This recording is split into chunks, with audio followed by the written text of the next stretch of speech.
Kiosk so ljudje, človek v tem delovnem prostoru se prijetno počuti.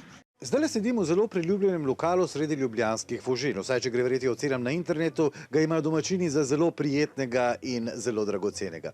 Ampak tole za mano, pa če verjamete ali ne, je del slovenske kulturne dediščine.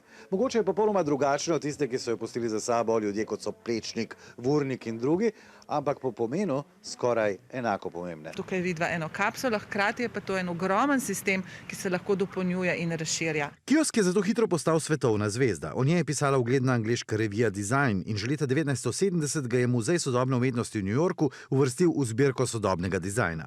A hkrati je to praktična stvar. Hitra hrana, časopisi, še vse kaj drugega se je prodajalo tam. In danes ima še vedno dva pomena. Je izjemno zaželen predmet v zbirateljev, po celem svetu nas kontaktirajo. Veliki slikarji so odkrivali nove perspektive. In ko umetnost postane dizajn, postane izjemna dodana vrednost na trgu.